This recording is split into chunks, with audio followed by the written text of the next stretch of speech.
Hi, I'm so glad you stopped by. I'm going to read the story called Strawberry Shortcake and the Big Balloon Race. It was summer in Strawberry Land, and it looked as if the berry crops were going to be the biggest ever. Strawberry Shortcake had just brought in her first harvest of strawberries, and the other kids had all come over to see them. "They are phenomenal," lisped Apricot, who liked big words. "Why, they're almost as big as Tea Time Turtle," Blueberry Muffin said with a laugh. "I have decided that we should celebrate our first harvest of the summer," Strawberry announced. "Tomorrow we are going to have a hot air balloon race." Everybody began to talk at once. Strawberry Shortcake always came up with the best ideas. "We'll take turns. Some of us can go up in the air first, and the rest will follow on our bicycles. Every balloon will have a basket of my strawberries to eat as we float out over Strawberry Land." "What a wonderful idea," said Lime Chiffon. "A strawberry festival high in the sky." Huckleberry yawned. "I'll stay behind to guard the crops. That means I don't have to move." Everybody laughed. "You can count me out," said Lemon Meringue, straightening her dress. "All that wind will mess up my hair." I go," cried Cherry Cuddler. She was always ready to try anything. Soon it was settled between them who would go and who would stay. Everybody went home to get ready for the trip. Very early the next morning, the kids met on the open field behind Strawberry Shortcake's house. The big colored balloons were already waiting for them, their bright banners waving in the breeze. "Now listen, everybody," said Strawberry. "You must pull on the green cord to go higher and the red one to come down. Let's climb aboard and practice it once while we're still on the ground." Strawberry took Apple Dumpling in her basket. Plum Pudding, keep an eye on Cherry Cuddler. Somebody's got to watch her every minute. Raspberry Tart and Butter Cookie climbed into the basket attached to the big green balloon. "Lemon Meringue, are you sure you don't want to come?" Raspberry teased. "The wind could mess up your hair more than it already has." Lemon turned her back and pretended not to hear. "Is everybody ready?" Strawberry called. "Let 'em loose." The rest of the kids untied the ropes. The great balloons lifted slowly off the ground and floated away on a light west wind. "Get your bicycles, everybody," said Lemon Meringue. "We'll take the road by the river." Soon only Huckleberry Pie and his dog Pupcake stood in the field. "Let's go, Pupcake. We'd better guard those juicy berries."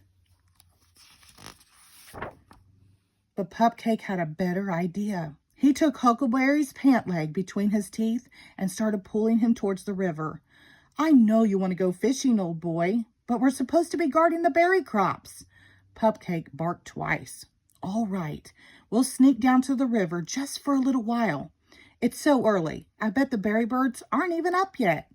But Huckleberry Pie was wrong. In his castle on Porcupine Peak, the Purple Pie Man had been up since dawn watching the kids. When he saw the balloons floating away down the valley, the Pie Man shrieked for Cap'n Cackle, the leader of the berry birds. "Time to go, Cackle. Take the others and bring me all those juicy berries." With one flap of their purple wings, the berry birds rose from their perches and headed down the mountain straight for the kids' berry bushes. "Everything looks so tiny down below," Strawberry Shortcake cried. She lifted up Apple Dumplings so the little baby could see over the edge. "Where are we now, Plum Pudding?" "Down near Sugar Cane Creek," she called back. "But the winds have already shifted. We're going to be blown right home again." Suddenly, Gooseberry honked. "Quick, Plum, catch Cherry!" cried Strawberry. Plum Pudding grabbed Cherry Cuddler just before she reached the top edge of the basket. "The kids are following us back," cried Raspberry Tart. "See, they're starting to turn around." "Watch out, Raspberry! You're too close to those trees," cried Strawberry.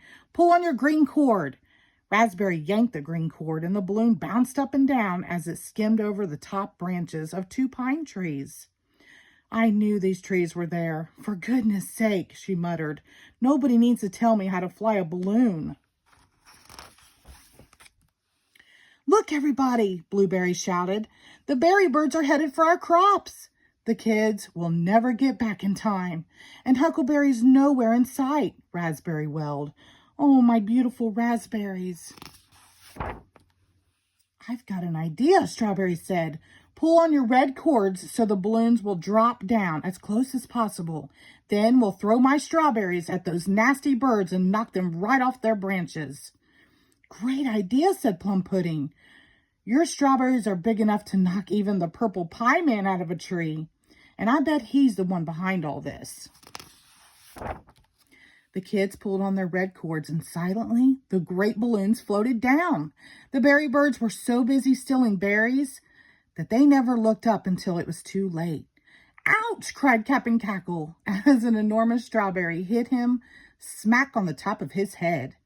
One bird fell right out of the bush he was robbing. Another one flew away with a screech. Keep it up, kids. We've got them on the run now, cried Strawberry as the berry birds began to head off in the direction of Porcupine Peak. That'll teach them a lesson, shouted Plum Pudding. Head for the big field and we'll land, Strawberry said. I see the rest of the kids waiting for us. One by one, the balloons dropped gently back to earth. Everybody helped to tie them down. We saw the berry birds flying away, said Lemon Chiffon. They were trying to steal our berries, said Raspberry Tart, but we took care of them. Where is that lazy Huckleberry Pie, said Strawberry with a stern look on her face. We saw him as we came up the road by the river, said Lemon Meringue. He's taking a nap. Everybody laughed. Well, he'd better not sleep too long, or he'll miss the big party at my house, said Strawberry. Come on, everybody. We'll have a good time. And they did.